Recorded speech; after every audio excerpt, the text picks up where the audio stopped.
تو اس کے صدمے سے اچانک چک نکل جایا کرتی تھی. یہ طریق تو کارآمد دیکھا ہے ہم نے، لیکن جو خوشابی طریق ہے یہ ہمیں ابھی پتہ ہے. ایک اور طریق ہے جناب، میں عرض کر دوں. ہیں؟ ایک اور طریق ہے، میں عرض کر دوں. بتائیں. دو بہنیں جو ایک ہی لوگوں کی چکیں ضرور نکالنی ہیں آپ نے. حضور، دو بہنیں جو ایک ہی گھر میں بیاہی ہوں، وہ بھی ایڑی مارتی ہیں تو اس کا علاج ہو جاتا ہے.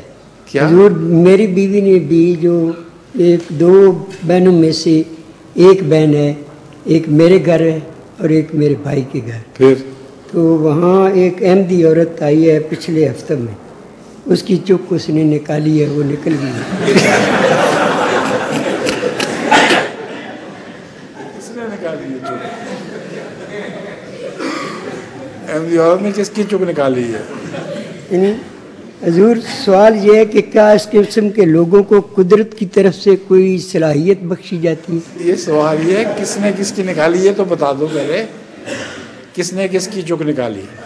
میری بیوی نے ایک احمدی عورت کی پچھلے ہفتے نکالی ہے.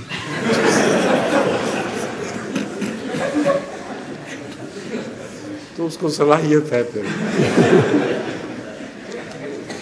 کافی چکے نکال سکے بس کرے. اچھا جی.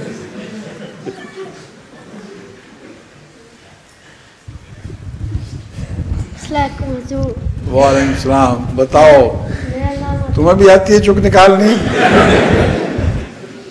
کیا نام ہے آپ کا؟ اطہر احمد چاند. اچھا، بتائیں آپ ابو کا سوال. نام محمد نور چاند ہے. جی؟ میرے ابو کا نام محمد نور چاند ہے. ٹھیک. میرا سوال ہے کہ جب قرآن پاک میں سجدہ آتا ہے تو سجدے میں ہم نیچے سجدہ کرتے ہیں تو کون سی دعا پڑھنی چاہیے؟ وہی دعا جو عام دعا ہے، اور استغفار کرنی چاہیے غلطی کی، اور تو کوئی دعا نہیں ہوتی خاص. کیونکہ آپ کو یاد ہے کوئی دعا؟ مختلف احادیث میں مختلف دعائیں مذکور ہیں. بتائیں. اللہم سجد لک روحی و جانی، سجد لک سوادی، آمن بک فؤادی. اور بھی دو تو مجھے یاد ہے. اللہم سجدت کا روحی و جنانی، میری روح اور میرا دل تجھے سجدہ کر رہے ہیں. آگے. اللہم سجد لک سوادی و آمن بک فؤادی. کیا مطلب ہوگا؟ میری روح تیرے لیے سجدہ کرتی ہے اور فؤادی تھا نا. جی. پھر سوادی کہاں ہے؟ سوادی بھی آپ نے پڑھا. جی. سوادی سے کیا مراد ہے؟ دل؟ میرا سارا جسم ہے؟ سارا جسم. وہ کہاں سے نکالا ہے آپ نے؟ مجھے تو سمجھ نہیں آئی. جو معنی آپ کو نہیں آتے وہ اس بیچارے کو کیا بتائیں گے. بس سجدہ صاف کر کے توبہ استغفار کر لیا کرو، کافی ہے تمہارے لیے بچوں کو.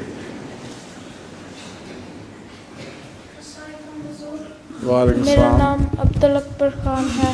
عبدالواحد صاحب کے بچہ ہوں. ہیں جی حضور، میرا سوال ہے جب گناہ گاروں کے گناہ کیا؟ جب گناہ گاروں کے گناہ ختم ہو جائیں گے تو پھر وہ جنت میں جب چلے جائیں گے تو پھر دوزخ ختم ہو جائے گی؟ رسول اللہ صلی اللہ علیہ وسلم نے یہی فرمایا ہوا ہے. تمثیل ہے یہ، اصل میں اس کو ظاہر پہ معمول نہیں کرنا چاہیے. بہت سے حضرت صلی اللہ علیہ وآلہ وسلم کے اقوال ہیں جو تمثیلات کی شکل میں ہیں، اور اس کے مطابق رسول اللہ صلی اللہ علیہ وسلم کی تمثیل یہ ہے ایک وقت جہنم پہ ایسا آئے گا کہ اس کے جس طرح خالی عمارت کے دروازے کھٹکھٹا دے جاتے ہیں، اس طرح اس کے دروازے کھڑکیں گے آپس میں، جن کو کنڈی نہ لگائی گئی ہو. تو اب دیکھو جہنم میں تو دروازے کوئی نہیں ہیں اس قسم کے، تو لوگ سمجھتے نہیں یہ تمثیلات ہیں. تو سمجھانے کے لیے لوگوں کو بہرحال آپ نے فرمایا کہ پھر جہنم کے دروازے کھٹ کریں گے اور کوئی ان کو بند کرنے والا نہیں ہوگا. اس وقت آخری آدمی جو ہے وہ اللہ تعالیٰ کے حضور عرض کرے گا کہ مجھے اجازت ہو تو میں